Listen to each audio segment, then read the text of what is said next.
Hey, so you know how you have that go-to recipe that maybe it's your favorite weeknight recipe or weekend recipe, and it's a go-to recipe because you can remember it. It's memorized. You don't have to look up a recipe. And it's also a go-to because people like to eat it. And it's a go-to because you have most of the ingredients on hand.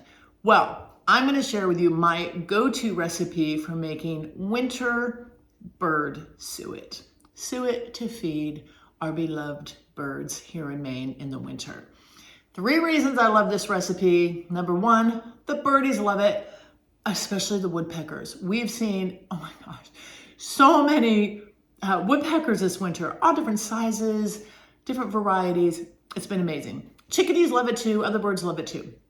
And isn't that the whole point, to make something that the birds like? The second reason I love this winter suet recipe is because I can remember it. Who doesn't love that? There are only 6 ingredients that you have to memorize. I can handle 6. You get past 8, all bets are off. But 6 simple ingredients to memorize.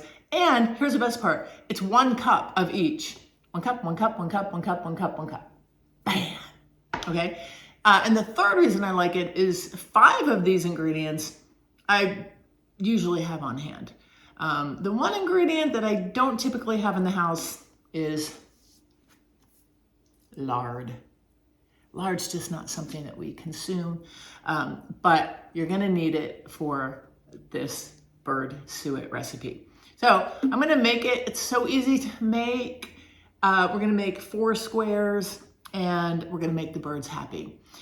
So the first 2 ingredients you wanna combine are your wet ingredients. So that's your lard. By the way, and this isn't, I don't get paid to say this, the only place I could find this in our community here in Maine was Walmart. That was the only place I could find it. The grocery stores didn't have it. Don't substitute this with Crisco or any other kind of shortening. Use lard, okay? And then I like to use, because I want to take care of our birds, all natural. I like this Teddy peanut butter, unsalted. This one's smooth, but it still has kind of peanut chunks in it. You could use chunky too, but this is good to use. And it's got a lot of good fats in it, and so does the lard. And that's what the birdies need this time of year. So you're gonna take a cup of each, remember, a cup, and combine those in a little pan. And we're gonna start melting this while we put the dry ingredients together. Now I've got that on low. Warning, danger, Will Robinson, danger, Will Robinson. That will melt really, really fast. So don't just set it and forget it. Pay close attention. It's going to melt quickly. So this is the time to put everything else together. So we've got our peanut butter, we've got our lard, that's going. All right, next, our dry ingredients. Easy peasy. Cup of old-fashioned oats,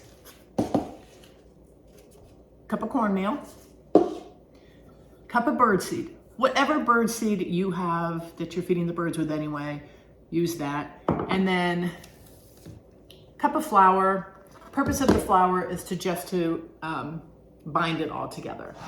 So you put all of those dry ingredients together, mix it up while your peanut butter and lard are melting. And while you're doing that, you also want to prepare an 8x8 pan.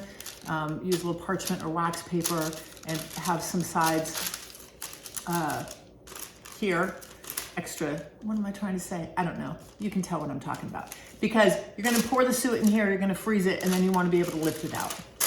Flaps. That was a very hard word for me to come up with. Flaps. Okay, so stir this up, and then we're gonna let that melt and put it all together. While we're waiting for that to finish up, a couple of things. Number 1, a disclaimer. I'm not a bird expert, but I did do a lot of homework and a lot of research to find out what are the best ingredients to use for winter suet. This is a great basic recipe. If you wanted to, you could add dried fruit to it. Dried cranberries, I love. The birds like it and it's pretty. So you could doctor it up if you want to, but I find this is so simple and the birds really like it. Second thing to keep in mind is this is winter suet. Suet is really good for the birds when it's cold out. I put it in suet cages. You don't want to have this out on hot days. The reason being is there's a lot of fat in here, which is what the birds need and appreciate in the wintertime. In the summertime, that fat can melt and it can get on their feet and on their wings, and that's not good for the birds. So this is a winter cool weather recipe. Keep that in mind. I have been making this every weekend. David's like, oh, we're making suet again. I make it every weekend, and after I freeze it, again, this will make 4 squares. If I don't need to use all of the squares, you can just put a square in a Ziploc, in a little baggie, leave it in your freezer, and then when you need it, just pull it out. So that's really great. So you always have your homemade suet on hand. Oh my gosh. See, if I was a bird, I would love me so much right now, because this just smells so yummy. Look at that. Now, got our prepared pan here with our flaps. And we're just gonna pour this in here. And when I say 1 cup of each, it's 1 cup-ish, you know, ish. I had a little extra cornmeal in there, and it was just like a tiny bit over a cup. I just put the whole thing in. The birds aren't gonna care. So we just spread this around. I usually knock it, get it into the corners. Okay, and what's great about an 8x8 is when you cut this into 4s, they're perfect. They're the perfect size for your suet cages. So from here, you're just gonna freeze this baby. Stick it in the freezer. If it's really cold, like it has been in Maine, you could just put it on the front porch and it will freeze. So let's freeze it and then come back and I'll show you what it looks like and how we cut it up. All right. Okay, these have been in the freezer about 4 hours. You can leave it overnight, however long you want, doesn't matter. It doesn't take too long to freeze up. So again, to remove it, we'll see how this goes. Oh, that worked really well. There we go. Okay, there we go. That's more like it. See that? This is just gonna peel right off. Well, that's the idea anyway. Peel all of this off. And you have this nice hard suet. Then you're gonna take a knife. I do it this way with the rough side up. I use an old bread knife.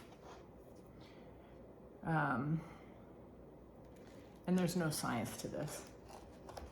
And you just cut the best you can. I like the bread knife because it's serrated, and that seems to help. And you just work it. There, look at that. Bam. Oh. Couldn't have planned that better. And your squares don't need to be perfect. Fun, huh? And it still smells so good. So good. You want to lick your fingers, but I don't know. That's a good idea. Anyhow, look. Now we have 4 beautiful suet cakes. I'm going to take 3 of these out in the garden. One of them, I need 3. So what I'm going to do, let me rinse my hands for a minute. So I'm going to take 3 out to the birds right now. And I'll show you what they look like in the suet feeder, and stay to the end of the video to see if the birds found them. So this one, just like that, I'm gonna just toss that in the freezer. And then once these are done, I have a backup. Real easy. Okay, so the way I like to take them out is I like to take them out in my pan. And because I'm a really good bird mom, I'm gonna take them the scraps too and just kind of spread these around. Because when you cut it, you're gonna have a few scraps. All right, so let's get this out in my Maine gardens, see how it goes. And thank you for hanging out with me again. Stay till the end and we'll see if the birds come to enjoy their suet. And please subscribe to the channel and leave any comments or any recipes that you have for suet. I'd love to hear from you. All right, let's go feed the babies.